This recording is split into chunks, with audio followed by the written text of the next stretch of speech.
When the Libyan crisis began in 2011, most Africans felt the Western powers were in the continent to help Libya. They came to rescue Libya on humanitarian grounds because Gaddafi was going to bomb and invade his own people, especially those in Benghazi. Some of us cautioned them that the Western powers do not come to any country because they want to come and rescue the people, or because they love the people, or because they have this passion for the well-being of the people.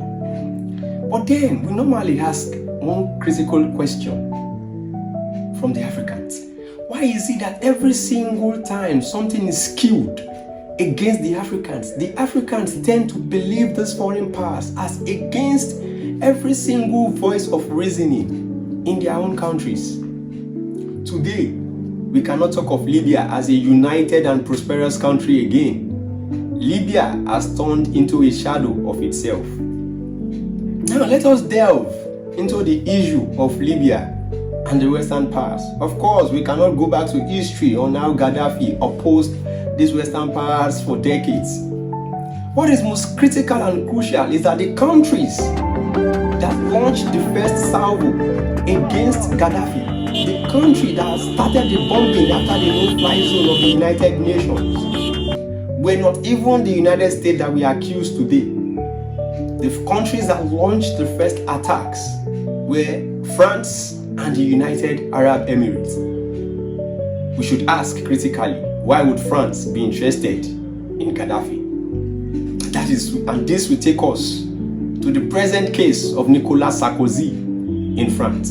When the crisis started in Libya, some of us who understood the historical antecedents of Gaddafi and how he was able to build Libya as the foundation and the template towards a greater Africa, towards the unity that he felt Africa should have after the demise of the likes of Kwame Francis Nkrumah, Thomas Sankara and Patrice Lumumba. Gaddafi took it upon himself to build a united Africa, an Africa that will be backed by the gold, the abundance of gold in Libya.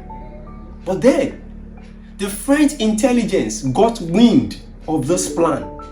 Gaddafi wanted to supplant France as the Don, as the king, as the powerful force that would rally around the Francophone countries, which would undermine the capability of France to continue to subjugate and subdue these countries.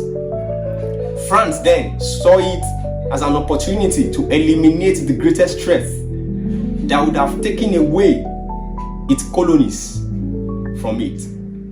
So France saw it as an opportunity to eliminate Gaddafi. The French intelligence got wind of the plan to create a single African currency. And as a result of that, it is the interest of France to ensure that no leader would rise in Africa that would give such power, such capability to any Francophone country or group of Francophone countries. Be that as it may, Gaddafi bankrolled Nicolas Sarkozy's election in France. Listen again. Gaddafi bankrolled the election of Nicolas Sarkozy in France. Sarkozy couldn't pay back the money that Gaddafi invested in his election. So it was the greatest of opportunity for Sarkozy to ensure that Libya is destabilized and Gaddafi is gone. When the no-fly zone was imposed, it was the greatest opportunity for Nicolas Sarkozy to ensure the elimination of Gaddafi. The no-fly zone was packaged as a humanitarian intervention for the Africans. Most Africans bought into it. Oh, the Western powers wanted to protect the people of Libya, particularly the people of Benghazi, which was not the case. Now, the email of Hillary Clinton that was leaked showed that America connived with France to eliminate Gaddafi. When the French intelligence revealed to the Americans that Gaddafi was planning a single African currency that would be heavily backed by the gold in Libya, it was an opportunity for America under Barack Hussein Obama to partner with France and ensure that that great threat that they had then in the person of Muammar Gaddafi was eliminated. Now let us compare the Libya of today, the democratic Libya as it is, to the Libya that flourished under Gaddafi. Let us compare the Africa that we have today to the Africa under Gaddafi. As a result of what they did to Libya, the French military dropped weapons for the rebels in Libya. Now today, most African countries in the Sahel, from Mali to Burkina Faso down to Nigeria, are in chaos. Terrorists have taken over vast swaths of land because of what happened to Libya and Gaddafi. Even in Europe, they do not feel secured as the way they were when Gaddafi was in Libya. All because of the greed of one Nicolas Sarkozy, who is currently facing trial in France over the bankrolling of his election by Muammar Gaddafi. Most of the countries that had sea routes with Libya in Europe, the likes of Italy, Spain, cannot boast of adequate security because Gaddafi was the one preventing the illegal migration down to Europe as at that time. So Africans, we really need to learn when these Western countries want to come around and package humanitarian solutions for us.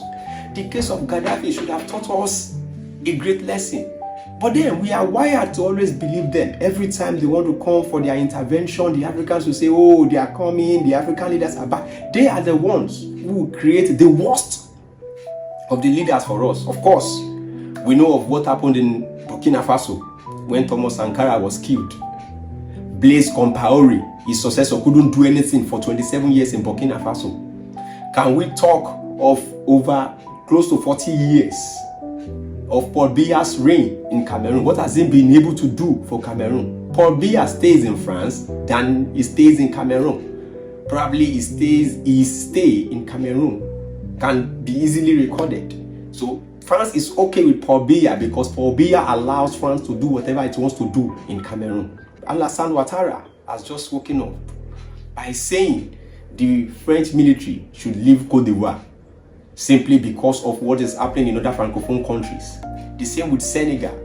Now that Gaddafi is no more, can we say Africa is better off? So when next these Western countries want to come to Africa based on their humanitarian mission, which is usually questionable, we as Africans should sit and ask ourselves pertinent questions. Is this intervention going to be in the best interest of Africa? And of course, most of their interventions are never in the best interest of Africa.